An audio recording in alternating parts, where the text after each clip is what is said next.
Sir అమ్మాయిలకి కొన్ని positions ఉంటాయి, ఈ పొజిషన్లో చేస్తే వాళ్ళు ప్రాప్తి పొందుతారు. అట్ ద సేమ్ టైం అబ్బాయి కూడా ఎక్కువసేపు చేయాలంటే కొన్ని ఉంటాయి అంటున్నారు కదా, అవేంటి?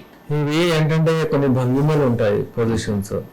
అందులో తప్పేం లేదు, ఇది డిస్కస్ చేయాలి. చాలా మంది డిస్కస్ చేయరు. ఇదంతా రెస్పాన్సిబిలిటీ మగవాళ్ళపైన వేసిస్తారు. మగవాళ్ళే చూడన్న, ఆడవాళ్ళకి అవసరం లేదా? ఆడవాళ్ళకి ఏం బాధ్యత లేదా? వాళ్ళు కూడా ముందుకు రావాలి, వాళ్ళు కూడా మాట్లాడాలి. దాని గురించి హస్బెండ్తో మాట్లాడాలంటే క్లియర్ చేసుకోవాలి. చాలా మంది మాట్లాడతారు కూడా, కానీ ఏంటంటే అదంతా అయ్యే వరకు ఇతను కొంచెం ఫిట్ ఉండాలి. ఓకే, అప్పుడు కానీ ఈయన మాట్లాడలేరు. ఇది ఒక విషయం అయితే కరెక్ట్. లేకపోతే ఏంటంటే అతను డిప్రెస్ అవుతాడు, నర్వస్ అవుతాడు, అమ్మో నేను చేయగలుగుతానో లేదో అంటాడు. అట్లా ఓకే. పొజిషన్స్ ఏంటంటే పొజిషనల్ ఈడీ అంటారు. కొన్ని పొజిషన్స్ వాళ్ళకు రావు. ఓకే, ఊరికే మెషినరీ పొజిషన్ అంటారు దాన్ని. అమ్మాయి కింద అబ్బాయి పైన, అది మెషినరీ. ఎవరైనా సరే అది చేస్తారు. ఉండి ఉండి అది ఈడీ వచ్చేస్తుంది, ఆ పొజిషన్ నచ్చదు. అందుకే ఎక్స్ప్లోర్ చేయాలి.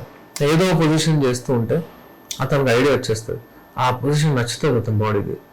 ఇంకోటి ఏంటంటే అప్పుడప్పుడు ఫర్ ఎగ్జాంపుల్ స్పూనింగ్ అంటారు, అంటే సైడ్ బై సైడ్ ఉంటారు వాళ్ళు.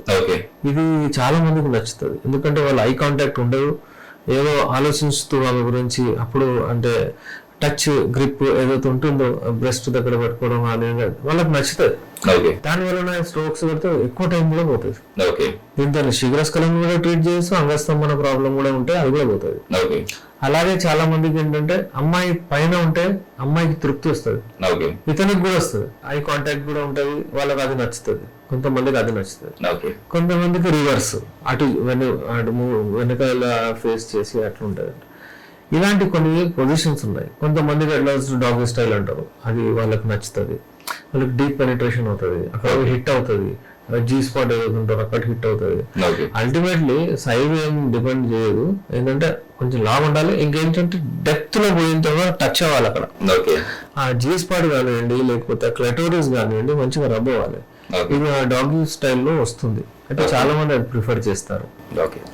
నేనేమంటానంటే మీకు ఏది నచ్చితే అది చేయండి, మీకు ఏది మీరు కంఫర్టబుల్ ఉంటే అది చేయండి. ఇప్పుడు కొంతమంది ఉంటారు 35-40 years వాళ్ళ ఆడవాళ్ళు, ఏదన్నా వాళ్ళకు నీ జాయింట్ పెయిన్స్ ఏదో ఉంటుంది. వాళ్ళకు నువ్వు పోయి నేను డాగ్ చేస్తానంటే వాళ్ళకు సహకరించారు వాళ్ళు. అయితే రెస్పెక్ట్ చేయండి వాళ్ళకు, వాళ్ళకి ఏది అవసరమో అలా చేయండి. మీ వైఫ్ మీరు ఏదైనా చేయవచ్చు, బట్ ఆమె గురించి ఆమెకు రెస్పెక్ట్ ఇవ్వండి. ఆమెకు ఏది నచ్చుతుందో అది చేయండి, మీకు ఏది నచ్చుతుందో అది చెప్పండి. ఆమె బాధ్యత కూడా కొంత వాళ్ళు కాంప్రమైజ్, వీళ్ళు కాంప్రమైజ్ చేసి ముందుకు వెళ్ళాలి. అంతేగాని నువ్వు అసలు చేస్తలేవు, నువ్వు అసలు ఒకటి డబ్బులు ఎంట పడుతున్నావు, నువ్వు ఇలాంటి మాట్లాడిన చాలా మంది ఉన్నారు. అతన్ని తీసుకొచ్చి ఆ కాంప్లెక్స్ లో పెట్టేస్తారు. ఏదన్నా నువ్వు అసలు చేస్తావు, ఎందుకు వస్తుంది, రాడు, బయటకు పోతాడు. ఇవన్నీ ఇంకా డిస్ప్యూటెడ్ మ్యారేజ్ లో వెళ్ళిపోతాయి. ఇవాళ ఎన్ని డిస్ప్యూటెడ్ మ్యారేజెస్ ఒకటి ఈ చిన్న విషయమే పెద్దగా మారుతుంది. ఇంకా అమ్మాయి కోఆపరేట్ చేయకపోవడం వలన, ఆర్గ్యుమెంట్ చేయడం వలన, అతన్ని కింద పెట్టుకుందామని ఇది యూజ్ చేయడం వలన ఈ మాట చాలా ఇబ్బందులు అవుతున్నాయి సొసైటీలో. అందుకే ఏంటంటే మీకు ఏమైనా ఉంటే ఇద్దరు కలిసి మాట్లాడాలి. అయితే అదే నేను యూజువల్లీ కపుల్ థెరపీ ఎక్స్పర్ట్ కాబట్టి చాలా మంది కపుల్స్ వస్తారు నా దగ్గర. వాళ్ళకి నేను ఓపెన్ గా చెప్తాను అంతా. ఈ రోజే నా దగ్గర ఒక కేసు వచ్చింది, ఇద్దరు ఉన్నారు. వాళ్ళు అబ్బాయి ఏంటాడంటే, చిన్న విషయం ఏమంటాడంటే, ఈమె ఏమైనా పెద్దది, ఈమె మ్యారేజ్ అయింది ఇంతకుముందు, డివోర్స్ ఇచ్చేసారు ఎవరు అంటే నేను చేసుకున్నాను. ఓకే, ఇప్పుడు నేను ఏమైనా పెద్దది అంటాడు. అరే ఇతను ఈమె ఏమంటాడంటే అసలు పాపం చాలా ఆమె సఫర్ అయింది కావచ్చు. నేను యూజ్ చేసి ఈయనని చెప్పాను, నేను చూడు బాబు, ఏమైనా ఎప్పుడు పెళ్లి చేసుకున్నప్పుడు ఏమీ ఉండదు.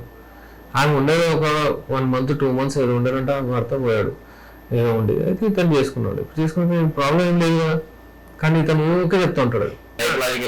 అయితే ఇప్పుడు నేను ఎలా డీల్ చేశానంటే, ఈరోజు 2nd monthకి వచ్చారు వాళ్ళు, డైరెక్ట్ ఓపెన్. నేను కూడా మాట్లాడాను, సరే నువ్వు అంటున్నావు కదా ఆమె లేదని, ఎన్ని నెలలు ఉండేమ్మా నువ్వు? 1 month అని చెప్పింది. 1 month ఉంటే హార్డ్లీ ఎంత 1 month 2 months ఉంటే ఏం కలుస్తారు?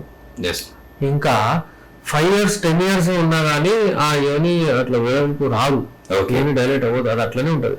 అన్లెస్ నార్మల్ డెలివరీ హెడ్ ఎంత ఉంటే బేబీ హెడ్ బయటికి వచ్చేస్తుంది, బాడీ మొత్తం బయటికి వచ్చేస్తుంది. దేవుడు అట్లా ఇచ్చాడు దానికి, ఆ మజిల్స్ అలా ఉంటాయి అక్కడ, ఇలాస్టిసిటీ అలా ఉంటుంది. ఇట్లా ఇట్లా అంగము ఒక 3 inches 4 inches అంగము పోయి అది చేసేస్తుందా? అట్లా ఉండదు, సిక్రేషన్స్ వస్తాయి. నీకు కొంచెం ప్రాబ్లం ఉంది కావచ్చు, నువ్వు సరిగా చేసుకో, అట్లా ఏం లేదు. ఆమెకైతే ఏం ప్రాబ్లం లేదు. ఆమెకు కూడా ఏమైనా ఉంటే ఆమె చేస్తుంది, ట్రీట్మెంట్ తీసుకుంటుంది, ఎక్సర్సైజ్ చేసుకోమని కూడా అది ఇది చెప్పాను. 1 month నెక్స్ట్ మంత్ వచ్చి నాకు ఇప్పుడు బాగుంది అది అన్నాడు. ఆ మైండ్ లో నుంచి కొంచెం పోయింది, ఆమె కళ్ళలో నీళ్ళు వచ్చేసి అమ్మాయికి. మళ్ళీ ఈసారి వచ్చిన తర్వాత హ్యాపీగా ఉండే కూర్చున్నారు, మాట్లాడారు, కొంచెం టైమింగ్ ఇష్యూ అది వచ్చి డిస్కస్ చేశారు. అయితే ఇలా ట్రీట్మెంట్ మెల్లమెల్లగా అంటే ఇలా కౌన్సిలింగ్ చేయాలి వాళ్ళకు, లేకపోతే అర్థం కాదు. అతను బ్లేమ్ ఆమె మీద వేస్తున్నాడు, ఆమె ఏం చెప్పలేక ఆమె పరిశ్రమ అవుతుంది. ఏమైనా అంటే డ్రాబ్యాక్ లాగా డిసడ్వాంటేజ్ లాగా అది యూజ్ చేస్తున్నాడు కదా అదని. పాపం ఆయన కూడా ఏం తెలియదు, అలా అనుకుంటున్నాడు. మళ్ళీ లావ్ అయింది, కొంచెం అంగం అయితే ఈ రోజు హ్యాపీ ఉండే. అలాగే మళ్ళీ 50 రోజులు ఇంకా కొంచెం అయితే ఇంకా మంచిగా అవుతాడు. టైమింగ్ కూడా అయితే మళ్ళీ పొజిషన్స్ గురించి మనం మాట్లాడుతున్నాం కదా. అతనికి అన్ని పొజిషన్స్ చెప్పాను, ఇద్దరు కూడా చెప్పాను. వాళ్ళ భార్య పడతారు, ఇద్దరు ఉంటే ఇద్దరు ముంగట ఇదే చెప్పాను, పైకి ఉండండి అది ఉండండి. ఇది తప్ప అనుకోవట్లేదు. ఇది ఎందుకు ఇలా చెప్తున్నాం అంటే మన మనసు మంచిది, ఏం మంచిగా ఉంది, మనం ఏం చేస్తున్నాం అంటే వీళ్ళిద్దరు కలిసిమెలిసి ఉండాలి, డిస్ప్యూటెడ్ మ్యారేజ్ లో పోవద్దు. వాళ్ళిద్దరు ఉండాలని ఉంది, కానీ ఎంత నేరో ఉంది అంటే ఎప్పుడైనా థ్రెడ్ తెగిపోవచ్చు వాళ్ళది. అయితే ఇలా కౌన్సిలింగ్ చేస్తాం ఇలా. దాని తర్వాత మెడిసిన్స్ ఇచ్చి, మెడిసిన్స్ కూడా రావాలి, ఒట్టి మాటలు మాట్లాడితే ఏం లేదంటాడు. ఇక మెడిసిన్స్ కూడా వాడి నాకు మంచిగా ఉంది సార్ అని కూడా చెప్పారు. వాళ్ళకి మనం చూడండి, ఇప్పుడు అన్నం గట్టి కావాలంటే అదే టెస్టోస్టెరాన్ లెవెల్స్ మంచిగా అయ్యేటట్టు, వీర్యం ఉత్పత్తి ఎక్కువ అయ్యేటట్టు, మళ్ళీ అది అంగం లావ్ అయ్యేటట్టు ఇవన్నీ మెడిసిన్స్ ఇచ్చాము. ఆయిల్ పెట్టడానికి ఇచ్చాము. ఈవెన్ నేను ఆయిల్ పెట్టాను, ఆయిల్ మీ పార్ట్నర్ చేస్తేనే బాగుంటుంది అని చెప్తే నేను చెప్పాను, ఎవరు పెడుతున్నారంటే నువ్వు పెడుతుంది అంటున్నాడు. ఇలా కోఆపరేషన్ వాళ్ళ మధ్యలో ప్రేమ పెరుగుతుంది, ఆ క్రేజీనెస్ ఇద్దరు కలిసి మాట్లాడడం అది మంచిగా పోతుంది. అయితే ఇలా ఈ ఎగ్జాంపుల్ కూడా ఎందుకు ఇస్తున్నానంటే చాలా మంది ముందుకు రావాలని, చాలా మంది వాళ్ళ లోపాలు వేరే మీద వేసి లేకపోతే అలా చేసుకోకూడదు. ఎవరికైనా సరే, అమ్మాయికి కూడా ఏదైనా ప్రాబ్లం ఉంటే అబ్బాయికి కూడా ఏదైనా ప్రాబ్లం ఉంటే ఇద్దరు మాట్లాడుకోవాలి, మెడిసిన్స్ తీసుకోవాలి. మన దగ్గర ఏం అడ్వాంటేజ్ ఏంటంటే doctor Sajida Sultana lady doctor కూడా ఉన్నారు, లేడీస్ తో మాట్లాడతారు అవసరం పడితే, లేదంటే నేను ఉంటాను, ఇద్దరితో మాట్లాడతాను, ప్రాబ్లమ్ సాల్వ్ చేస్తాం మనం.